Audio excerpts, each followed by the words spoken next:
Ces impôts et ces frais d'assurance deviennent de plus en plus élevés chaque année. Et à un moment donné, cela va devenir un problème.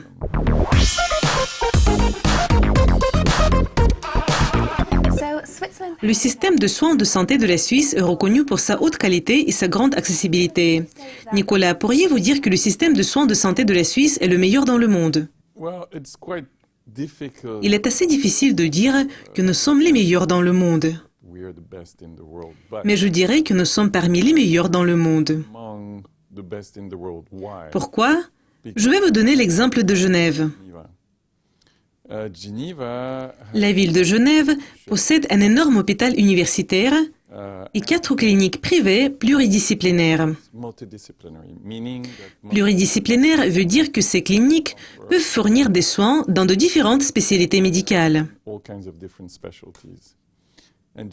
Et Genève compte près de 400 000 habitants. Donc, le fait d'avoir une telle concentration d'établissements de soins de santé comme l'hôpital universitaire et 4 cliniques privées peut assurer les soins médicaux de meilleure qualité, fournis par les meilleurs spécialistes, avec l'utilisation des meilleures techniques, etc. C'est vraiment impressionnant. C'est incroyable. Du point de vue financier, je ferai quelques remarques critiques, parce que toutes ces infrastructures sont en concurrence. Elles ont des robots, les dernières versions d'IRM et de scanners, et elles les achètent elles-mêmes. Elles sont toujours en concurrence. Et je crois que pour 400 000 habitants, c'est trop. Mais si vous êtes patient, c'est formidable, parce que vous avez un très grand choix, vous avez accès à beaucoup de techniques, à de très bons médecins. C'est vraiment incroyable. Donc, pour les patients, c'est fantastique. Et si vous êtes propriétaire d'une clinique et vous devez y investir, c'est une autre question. Tout à fait. Et vous avez parlé des techniques disponibles. Pourriez-vous le mettre dans le contexte? Combien cela coûte pour un résident suisse en termes de coût des soins de santé? Le système de la Suisse est basé sur l'assurance. Tout résident suisse doit avoir ce qu'on appelle l'assurance de base. C'est obligatoire. Cela est prescrit par la loi. En ce qui concerne l'assurance de base, normalement, si vous voulez avoir accès à tous les médecins que vous voulez, il ne s'agit pas de la chirurgie, mais des médecins pour les consultations, les examens et les soins ambulatoires, vous devez payer près de 450 francs suisses par mois pour une personne. Si vous avez une famille, vous devez compter 2 adultes, 2 enfants, cela va donner 1200.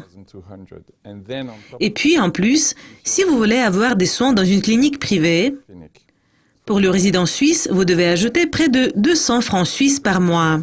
Donc, cela va donner 600 francs suisses. C'est assez cher. Mais, compte tenu de notre niveau de vie en Suisse, le coût est tout à fait abordable pour nous, parce que notre salaire nous permet de le payer. Mais ces impôts et ces frais d'assurance deviennent de plus en plus élevés chaque année. Et à un moment donné, cela va devenir un problème. Mais pour le moment, le système fonctionne bien. Par contre, quand le coût va atteindre 500, 600 francs par mois, ce sera déjà une question. Et donc, nous revenons à la première question.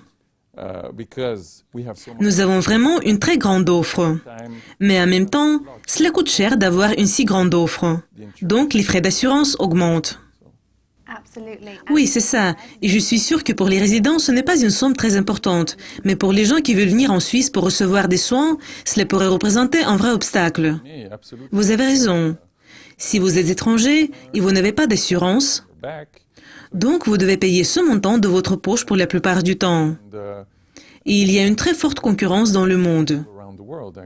On peut aller non seulement en Suisse, il y a les États-Unis, l'Allemagne, etc. L'Allemagne, par exemple, est beaucoup plus organisée du point de vue du marketing que la Suisse. La Suisse préfère rester discrète. Le système médical suisse est comme les montres de haute qualité. Si vous voulez avoir le meilleur, vous allez en Suisse.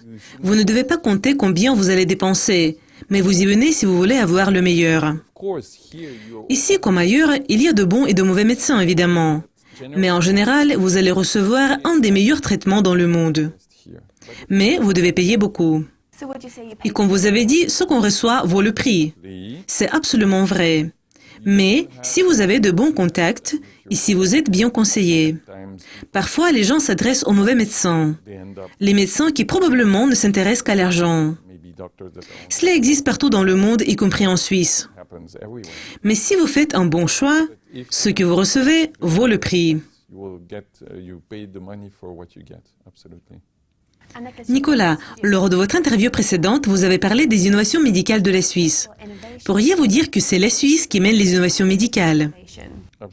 Oui, je peux le dire. Il y a des recherches, on développe les techniques dans la chirurgie. Il y a 2 semaines, une équipe de Berne est devenue la première qui est parvenue à séparer 2 jumelles siamoises âgées de 8 jours. C'est le premier cas dans le monde.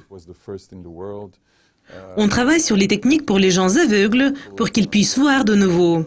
Évidemment sur les produits pharmaceutiques, par exemple sur le traitement contre l'hépatite C. La Suisse est toujours en tête de l'innovation et veut y rester. Les médecins prennent toujours part au congrès, ils sont toujours au courant des dernières techniques, des dernières avancées dans la technologie, etc. Et c'est aussi un de nos points les plus forts. C'est vraiment impressionnant de voir ce qu'on a déjà atteint.